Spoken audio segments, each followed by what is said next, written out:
Welcome back to the Hitting the Turnbuckle podcast. I think we've got our breaths back. I think everything's kind of simmered down a little bit to what we witnessed uh, this today or yesterday, whenever myself or my colleague watched All Out. First things first, this is the All Out review show on the Hitting the Turnbuckle podcast with me, the front man, Adam Cousins, and my, of always, AEW Ride or Die, Mr. Problem Child himself, Dave Robinson. Good evening, sir. Evening, mate. What a show. What a show. Yes. Lots to discuss. We're not going to do the whole pre-show stuff. I'm going to roll the results through on that right now, actually. The Acclaimed beat the Iron Savages. Hologram, Sammy Guevara, Dustin Rhodes defeated the Premier Athletes.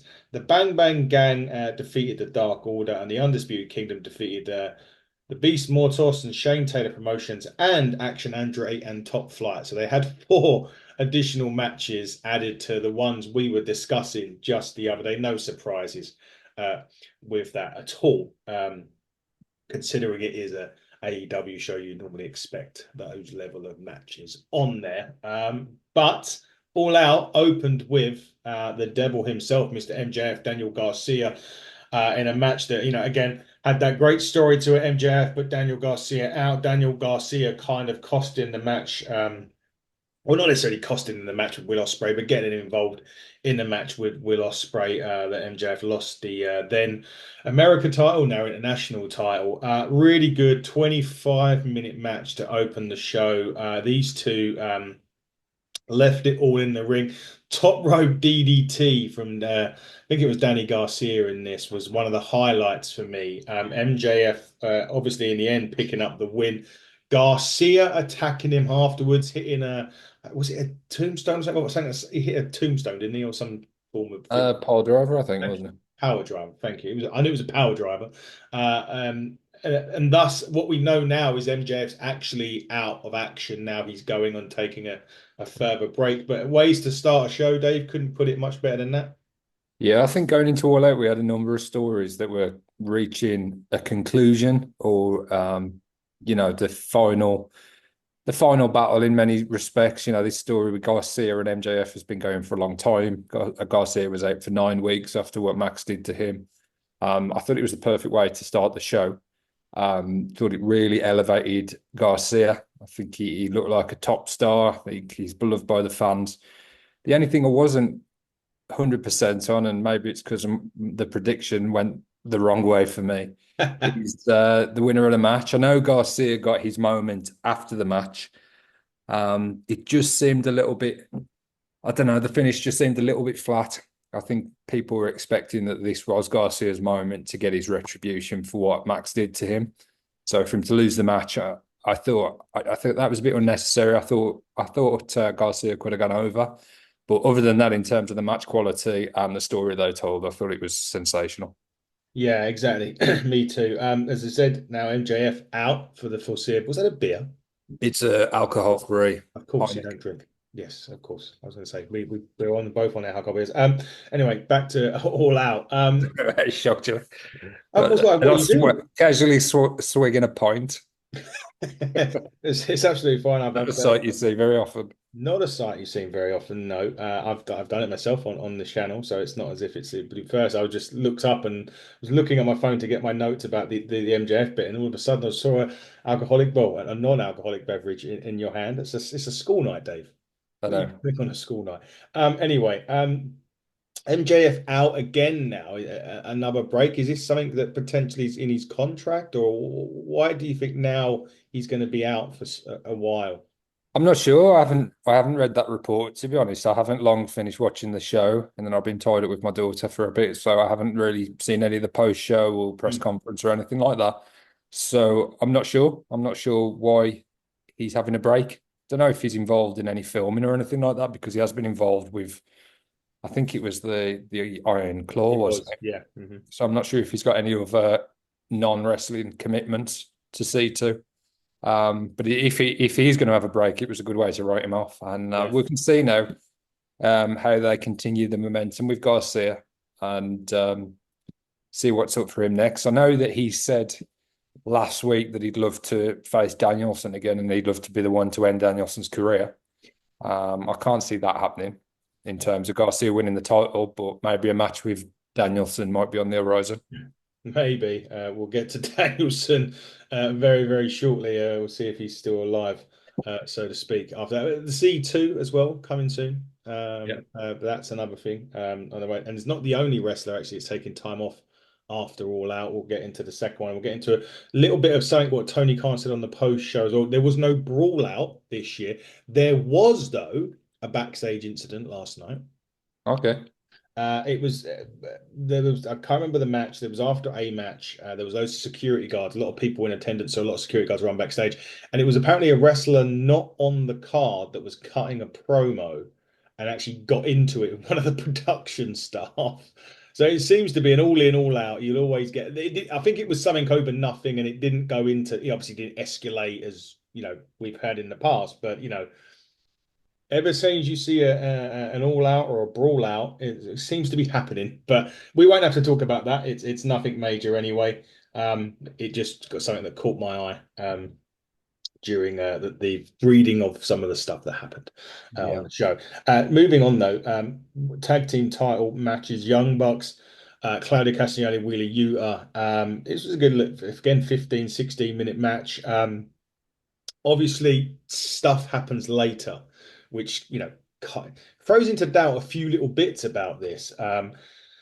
More so the trios titles, but we'll get into that. Young Bucks coming out on top, a good match. Not a fan again. Yuta picks up the fall last week, is the fall guy again, which was something that we talked about and was like we don't really want to do so, but he did. But nevertheless, it was kind of we didn't expect the Young Bucks to lose to these guys either, though. So it doesn't wasn't a big surprise, but a good match, good without being spectacular. Yeah, I think it was a solid enough pay-per-view tag match. Mm. Um, I think actually what happened with Yuta and him taking the pin, that will play into some of the stuff that's coming down the line. And obviously we saw his reaction later on. So we'll discuss that a little bit further when we get to the match. But yeah, no great surprise in the Young Bucks retaining and the Elite all holding gold, certainly until some of the other matches, not to spoil it for anybody. But yeah, the Young Bucks and their tag run, I think that's been great. I think this has been their best run as tag champs. I've been a fan of the Evil EVP characters from the start, really, and yeah, it'd be interesting to see. I know we discussed it on the Dynamite um, review whether the Moxley stuff would kind of they'd come to blows with the Elite, and now that Moxley seems to have more of a faction behind him, given what happens later on, then it'll be interesting to see how that moves forward. Who's next for the Elite? Should we say GYV? Is that something that perhaps they do they stake their claim? What happens Not now? sure. I think that on Collision we're getting FTR versus GYV next Yeah. week. Hmm. Um, I'm sure we haven't seen the end of the FTR Young Bucks story. I'm sure that'll be something that continues throughout AEW's run. There's another couple of good teams though on the verge of breaking through. Outrunners had a really I don't know if you saw Collision, but the reaction they got on Collision was fantastic. I still don't know if they're signed, but they've obviously got the merchandise, and they mentioned that in the post show Yeah. interview. And you've also got the MXM collection, which I'm really enjoying as well, to be honest. So I think they're great characters. Um, and I'm glad there's a few new teams coming through. I know still got the acclaimed and some others, but I can't see anybody for me taking those titles off the Young Bucks anytime soon. No, I mean, there's still the potential of the Motor City Machine Guns. I mean, that it's kind of they haven't gone anywhere yet, and until Yeah. they're elsewhere, they're still in play. So what's the latest on that? Have they, because it was pretty much accepted that they were going to sign with WWE. Is that still not happened? No, they haven't debuted anyway. There's been no at the moment. The only one that's debuted recently, and again, it depends where they debut. I don't know, but the only one that's debuted recently was Julia. Yeah. She went on NXT, but they've not had no one. They've not had anything recently, and there's been no kind of sometimes there's kind of a storyline where a tag team does something, or and they have this surprise, entrance and stuff like that. The Austin, there was a thing with Austin Theory and Waller on SmackDown, but that just enticed Kevin Owens to get a mystery partner for next week, which I think is going to be Sami Zayn, which leads on to bloodline stuff. But no, nothing really, nothing's set in stone anyway, not that I'm aware of. And obviously there's Penta and Ray Phoenix as well, which we still don't know what's Yeah. going on with. So they're still up in the air. But yeah, Lee, I don't know. You're right though. There is, there's the FTRs, there is the Outrunners. They were winning their first match in AEW on Collision this week. I've seen the Outrunners in NWA, but they're great. So they're good. Obviously GYV. And yeah, that's it. We'll find out. Again, it's a bit of a tricky one at the moment because there isn't like what I'm saying, like a standout team. There's a great tag team division in AEW, but when you look at it and you're like, there isn't anyone that's sort of getting those wins or making those noises to sort of say they're next, other than GYV, really. Yeah, yeah, and that's what I'm saying. At the minute, there's that like there's the makings of a new division almost, Mm. and a lot of new teams coming into the fold, but you wouldn't really look at them right now as teams that are going to upset the Young Bucks. No. So that the only teams that you would expect or could see that taking the titles are teams that we've seen in that position before. So I think that's why I think there'll be a long reign, a long run. We'll get some really good tag team action, but need to elevate a few of those teams to the top level in order for them to be believable challenges for the titles. Yeah, exactly. I mean, like the Workhorsemen and the Iron Savages. It was on the pre-show. You got people like that. I mean, Guevara and Dustin Rhodes is another one that they've just got together as a team. I know they are champions in Ring of Honor, but you got those as well. You wouldn't rule out hologram teaming with somebody at the same time. But yeah, interesting times in the tag divisions, going through a revamp, so to speak, with some few old faces in there too. But we'll check out what happens in that as we maybe Dynamite this week will give us some more answers. Who Yeah. knows? Now, Jesus Christ, where do we start with this? Osprey and Pac. My goodness me. I don't know. Dave Meltzer, and you can, say what you want about it, said this was the best wrestling match in 40 years. Is what Meltzer said. I don't know I don't know whether you would agree or not agree, but this, I mean, My initial reaction is the best match of the year. yes. But obviously I've only just watched it. So there's a bit of recency bias, I suppose, and also we could put together a list of matches that have happened in the last year from all over the wrestling landscape. And there's certainly some contenders, but for me, after watching it, I thought that's going to take some beating this year, and that's probably the best match I've watched for a while. That again, just watched it once. That was my immediate reaction following the match. I just thought it was perfect. They did moves and some of the reversals, some of the counters, Yeah. which didn't even seem possible when I was watching it.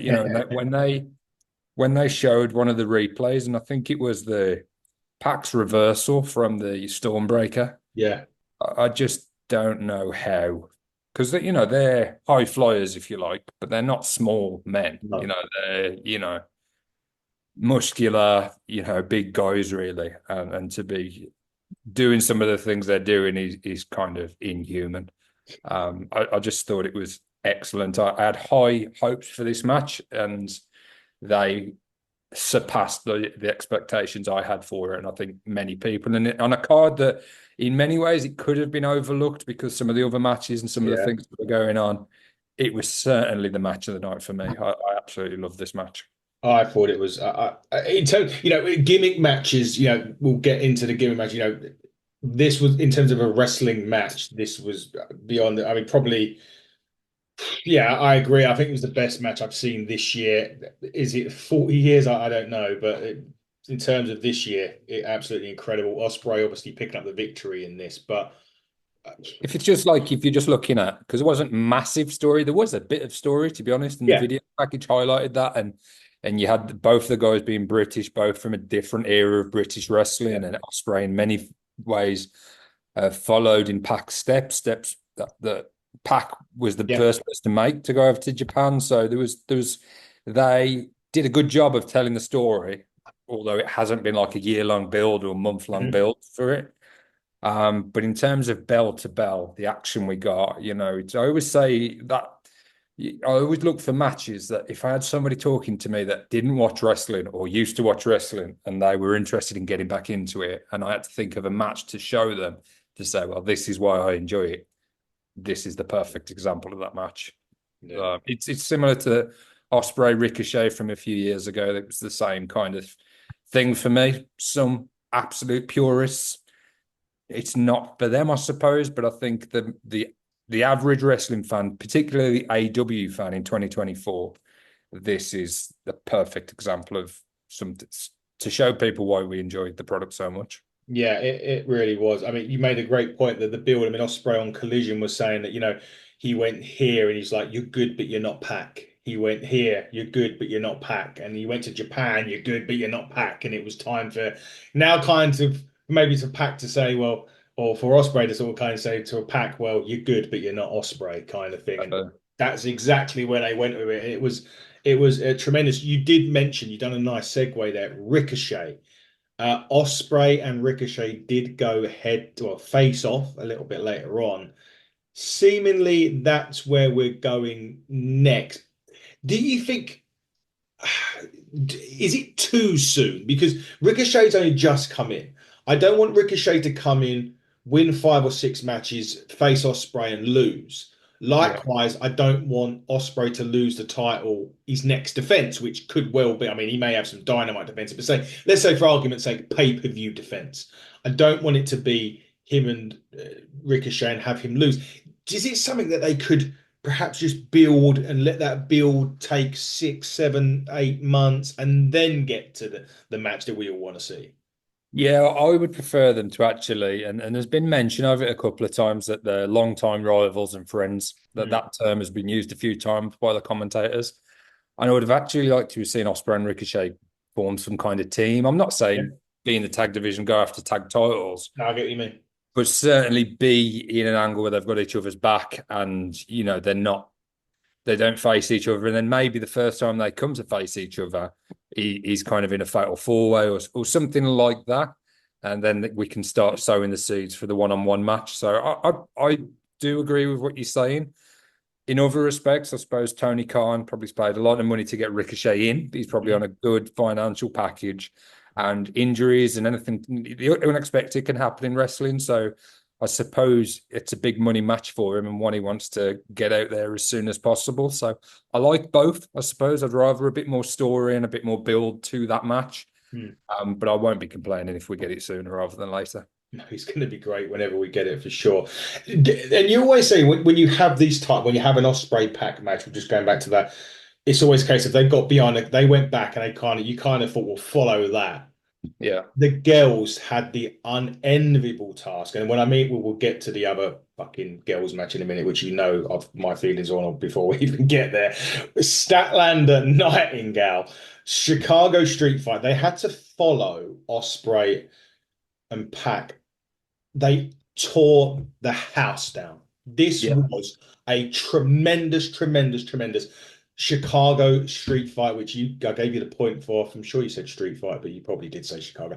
But this had everything in it, and it was so, so good, so well done. Everything about I think they had a lot of they used a lot of weapons. There was blood. There was everything that you could have wanted in this kind of street fight. They had the story as well. You had the bit of Statlander turning on Willow.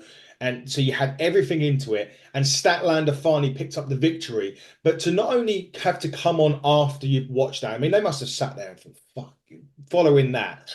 But then they've gone out and just swung it and hit a massive home run. Absolutely. I don't think they could have done anything better. They did the absolute perfect job of following what was a sensational wrestling match. I suppose it's a different style, hardcore match, essentially a street fight, so that it got the weapons involved and something. So it was something different for the live crowd that perhaps were kind of on a high. And Mm. as you say, how do you follow that? In terms of the show, but in terms of getting the crowd back with you as well after they've just been on such a roller coaster ride with Osprey and Pac. But yeah, in terms of women's matches, again, one of the best matches I've seen for a long time. And there was no title on the line as well. And that just shows how good a job they have done with the women's division and telling some more stories. And we've said it for the past year, give them some of the matches and the stipulations that you got in the men's division. And Yep. here we are, praising heavily a match that wasn't for a title, that was in a prominent position, marquee match on one of the biggest shows of the year. And they, as you say, they hit it out the park. It was awesome. And right winner. I think we both predicted it Yeah. as well after Willow picked up the winner at All In. I think it was the right thing as well. I think Willow's had a moment with the titles and stuff, and Statlander was a little bit on the back burner and in the background. Um, and I think she's too good to stay in the background for too long. So yeah, really, really enjoyed it. Yeah, me too. Do you think that's why they put that match on after Osprey and not the four-way which followed the street fight? Because it was something a bit different to what they were going to get. Yeah, I do like how they structured the card. Mm. As you say, a difficult job for them to plan it out and put things in certain places. But I think opening with MJF Garcia was good. I think placing the women, the street fight after Pac Osprey was good. And then you get the four-way again, which is something a little bit different. And a great match, great action. But I don't think anybody really expected anyone other than Okada to be walking out with the title. So there was a little bit of formality with the winner for me. So with it being in the spot it was at, still a good match. But peaks and troughs, and it brought the things down a little bit for him to ramp things up later in the show. Yeah, definitely. You mentioned there Okada picking up the victory. We both kind of said that, Okada was going to win this match. We predicted, I think you went for somebody, I think you went for Archer just for the sake of going for Archer in one of those because we wanted Archer to get through and he didn't. No, I did go for this combination in Oh, the you end. did. So did we all did. We both did, right? Yeah, it was Yeah, Garcia that I went different to you to gotcha. make things a little bit interesting. But yeah, I did anticipate these were the four that we were going to get. Yeah. And yeah, Okada, no great shock that he walks out the winner. But I think the better thing, really, and we have saw glimpses of it in the past few weeks, is a potential match with Okada and Takeshita. You Mm. saw their little exchange, Yeah. which Orange Cassidy broke up. Didn't really have an opportunity to get that moment back again. So I think we are going towards a singles run feud program with the two guys from Japan, and I think that is going to be awesome. I tell you what I did like in this when Briscoe and Cassidy done the elbow drops on the Yeah, apron. Briscoe was going like proper like Mick Foley style, and Orange just went, yeah. Just, yeah, yeah. I love the comedy. We have seen more of Orange in terms of a wrestler, a serious wrestler. But it's that sort of stuff that when he does pull it back a little bit, and we see that, and the match needed it for sure, and it was just great to see. But I think also because this match literally was, not say thrown together last minute, you had 2 weeks between All In and All Out, and this match literally got made on Collision yesterday or Saturday, so it was Yeah. never any great surprise that Okada was going to pick up the victory. I am very much looking forward to Okada Takeshita 1-on-1. Hopefully, we'll see that very soon. And obviously, hopefully, at some point, we get Okada and Omega at one Yeah. point in the soon. We have to see. As we said last week, I think that was always the plan for All In, and I Mm, think we'll definitely be getting that at some point in 2025. I hope so. Do I have to talk about this? Okay, right. Mercedes Moné, Hikaru Shida. She stunk. Look, I'm gonna, and I'm not the only one, and I wasn't the only one all in, and I'm not the only one all out to say that Mercedes Moné stunk the fucking place out again. This woman is fucking stealing a living. Tony Khan should have let her go back to fucking Hunter and spent that money on Julia and Vaquia and getting them two in instead of Mercedes. I don't know what it is, mate, and I know you may disagree with it. I thought this was shit. I'm Yeah. sorry. There was bits of it that I liked, don't get me wrong. She has not earned a single dollar of what Tony Khan is paying her at the moment. All she fucking does is dances. He Yeah. might as well have gone and, I've just, I don't know. I can't. If she does something that impresses me, I'll say, obviously. But this is just a fucking waste of time at the moment she's been for me.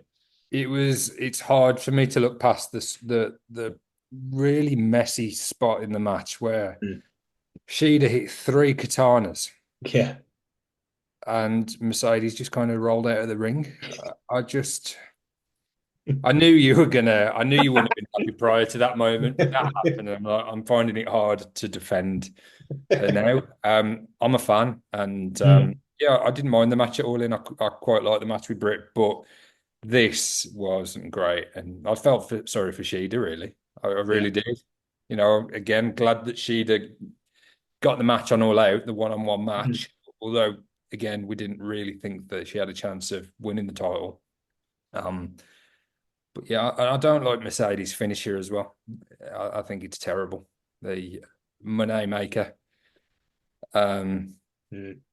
I think, yeah, I think she's better than what she showed here. But I'm not going to defend her too much because I know you're not going to kind of accept too much. But yeah, I got to agree with you, mate. This was a poor match, and I was glad when it was over. I just want her to earn her money. I mean, like, Yeah. look, in the WWE, she had some great stuff. Like, you look at the feud with Charlotte Flair and Bayley, Iron Woman matches, and all of that stuff. And she's a shadow of that here. Yeah. It feels like she is literally mugging the guy off. Like, I'm just going to take you millions of dollars you're paying me and do as little as possible. I don't know. I don't know. I don't know. Maybe things will change soon. But I don't know. Maybe they should have gone all out for Becky Lynch and got Becky in. They should- Again, they've put her in this prominent position straight away, put the title on her, and that leaves a sour taste in some people's mouths. And when she's not backing it up with great matches that people are talking about at the end of the show, saying, "Yeah, that's why she is who she is. That's why she's got the title. That's why she's on the money she's on." It gets hard to defend. It's like in any sport, any you talk about it with soccer, American football, basketball. If they're brought in and they're on big money and they're not producing, then they're under the spotlight a little bit more. And yeah, I think it's fair for her to be under the spotlight and questioning some things at the minute because she's not setting the house on fire. Love that, especially after what we saw on Dynamite. Hey, look, we'll see what happens. I mean, it could all change. The next time we have a pay-per-view of AEW, I might be singing the praises. Who knows? Doubt it, but who knows? We'll see. Now, last two matches on the card. Geez, I mean, this was Bryan Danielson, Jack Perry was next. They had. I mean, they had actually. I didn't know my expectation of this match. I was kind of in the middle for it. I was like, it's going to be good because it's Danielson anyway. But Jack actually had a really solid out in this. I felt it was kind of one of his best matches that he's done. And again, you could argue that it's Danielson and he's going to, but they went nearly half an hour.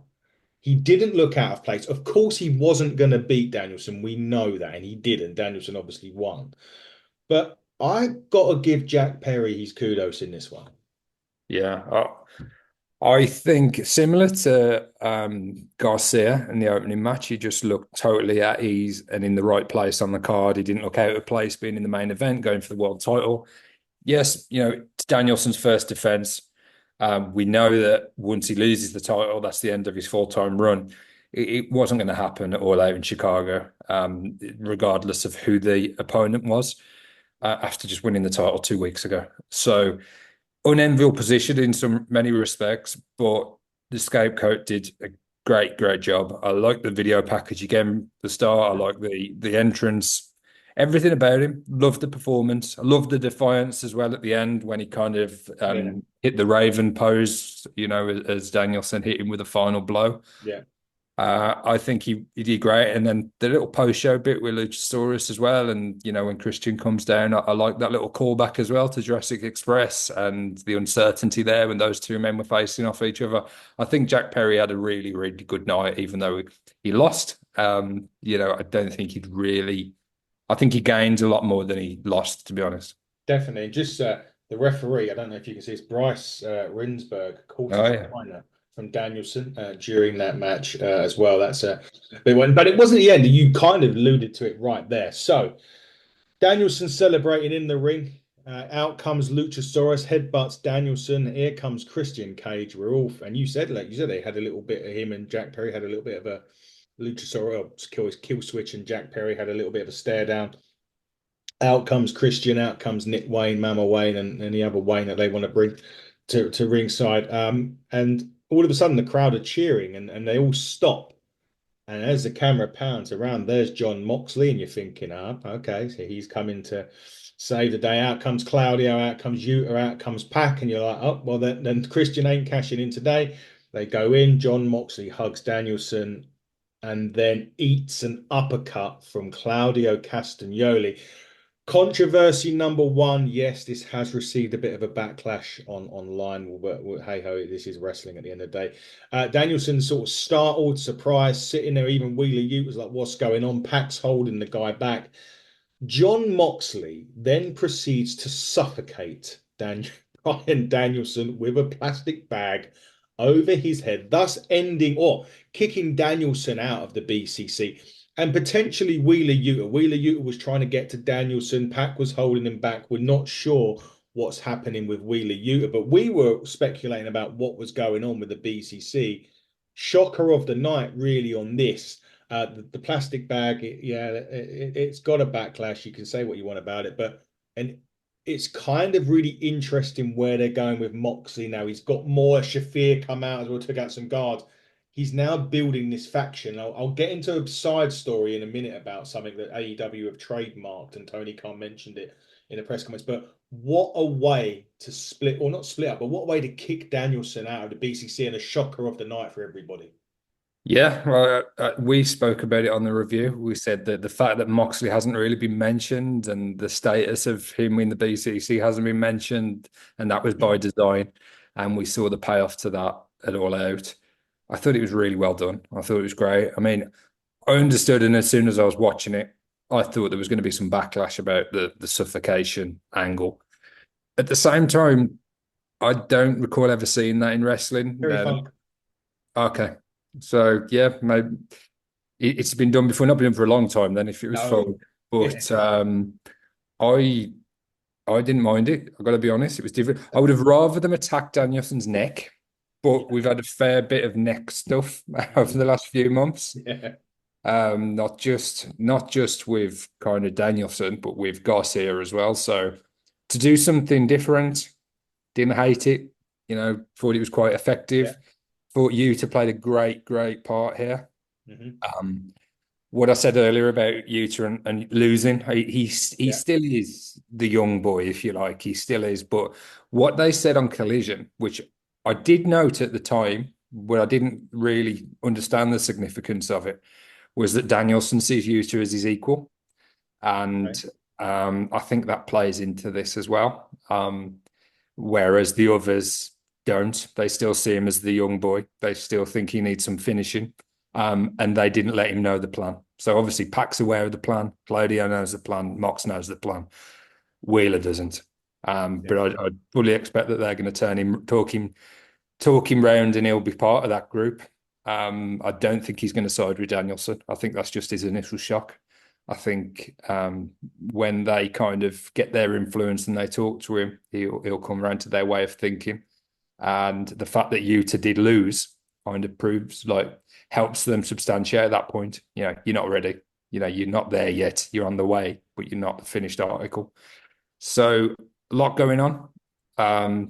We got some answers, not all the answers. We don't really know the why. We can only Yeah. suspect.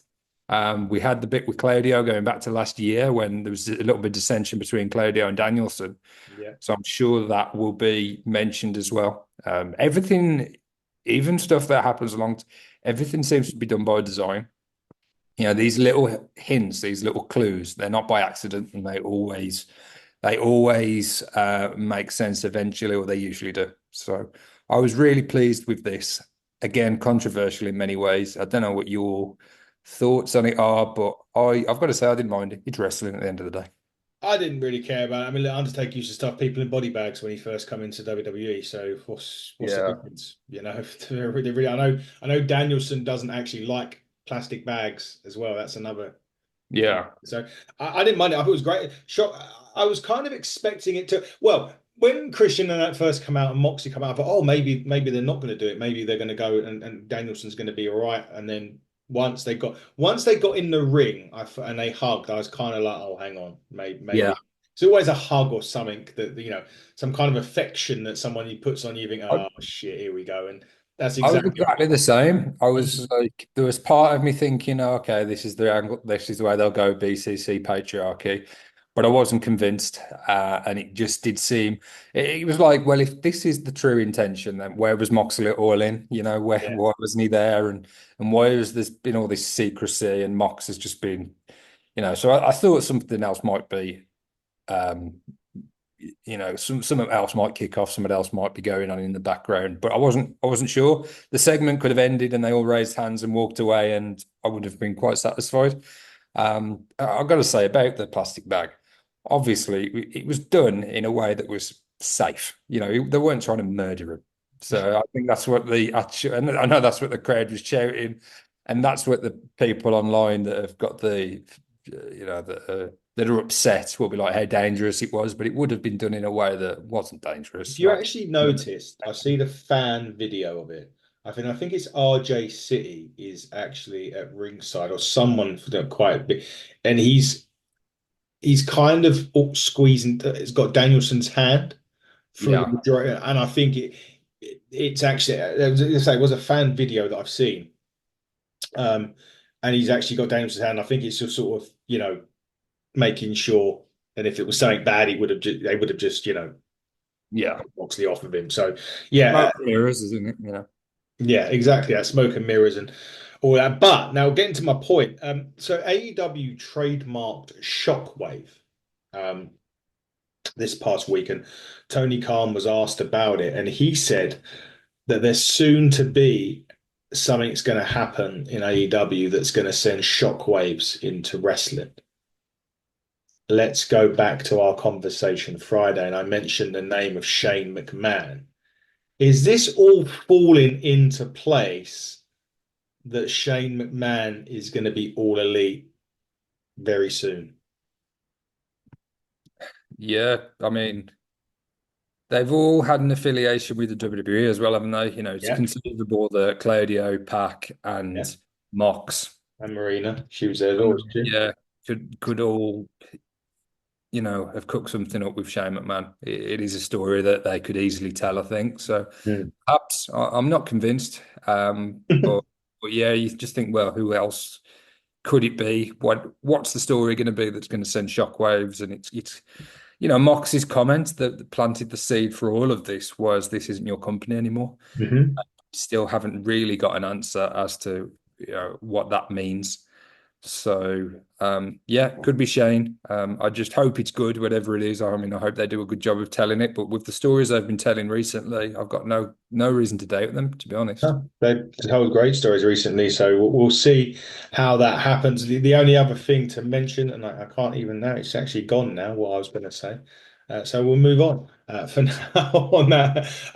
To the main event. Wow, Hangman Swerve. I mean, this we spoke about it. I said it was Cena Edge like feud. It died away. It come back. They had that big death match that died away. Hangman cost, well, not cost, but he got interfered in Swerve's match with Danielson losing the championship to Danielson at all in. Burnt Swerve's childhood house down this week. Somehow didn't get arrested for larceny. And then they have this unsanctioned lights out cage match. There's two controversies in this, which we will talk about as well because we have to. Brutal, barbaric, ECW style, crazy ass shit that those two wasn't cowboy shit, it was fucking crazy shit. These guys put on a great fitting way. I don't even know if this is the story ending yet because we'll have to wait and see if that does. But they literally went all out in this without the word. So the two controversies: Hangman injects, puts a needle in Swerve's gum during this, and then he finishes it with probably one of the most sickest, unprotected shots to the head that your chair shots to the head, controversy free, that you'll ever see, gimmicked or not. It sounded like a fucking gun was going off. It careered off Swerve's head, knocked him out. The ref ended it at that point. What I really liked, though, Dave, before I get your opinion on this, is when it went up the ramp. Hangman Page was walking up the ramp. He looked as if he was remorseful, And then he got to the top of the ramp, and it was like emotion was let out. He finally managed to get the job done on Yeah. Swerve, something that he's not been able to do. He let that big scream out, and it was so good. But I mean, all in all, what a way to if it finishes their feud, it finishes their feud for now. But what a way to give Hangman his win. Yeah, as you say, that release of emotion at the top of the ramp, it was just his obsession. And Yeah. Swerve said it, he's been obsessed with him. While Swerve went on and won the world title and went on to bigger things, Hangman couldn't get over what happened, and you saw that in the match. Really, there wasn't a length that either men wouldn't go to, but it just meant that little bit more to Hangman. In regards to the chair shot, we don't know fully whether the chair was gimmicked or shaved down or whatever else. I Yeah. was just glad that that moment ended the match. Mm. Whether they should have done it or not is another thing. But if they'd have done it and not ended, I think it would have been a Yeah. waste. So I actually thought it was a good way to finish the match. I just hope it was as safe as it could have possibly been. Yeah. In terms of the needle in the mouth, not sure about that. But I suppose the danger you've got when we keep seeing this type of thing is how do they top it? We've seen pizza cutters, we've seen, forks, we've seen skewers. So it's constantly trying to find uh, another way to shock the audience, I suppose, or to, get a big reaction and something new. So I don't envy him in that respect, trying to think of something that certainly hasn't been seen in AEW, even if it's been seen elsewhere. But all in all, I thought it was great. I thought they did a great job. High expectations. We saw what happened in the last match and the Texas Death.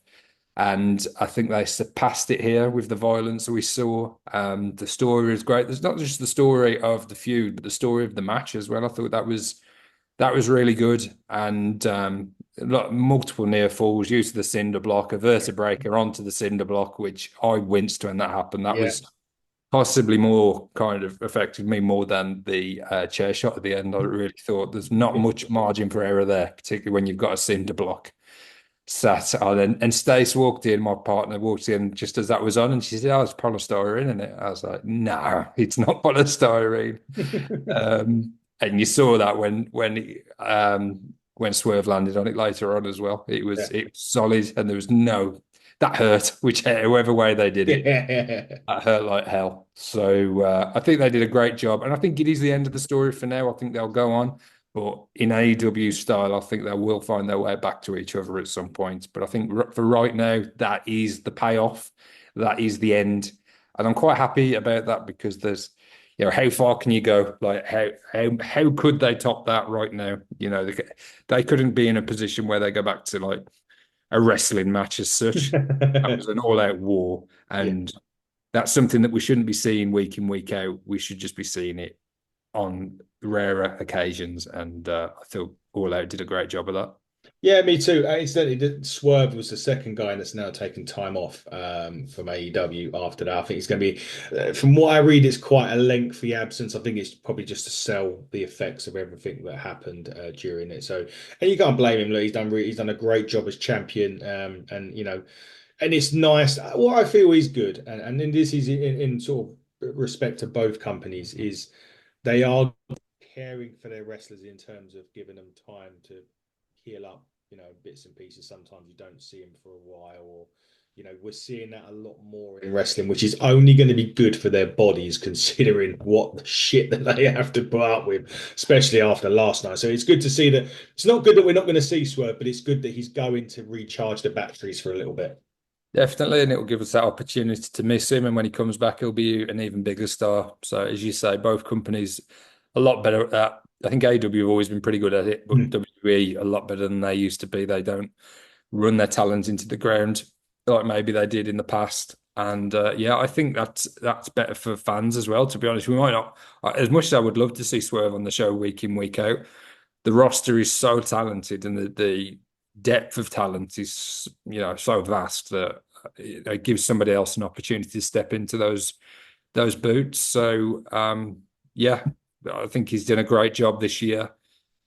Potential, the definite, possibly wrestler of the year is certainly in the conversation up to this point. So we'll see what he's doing when he comes back. But yeah, he deserves a break.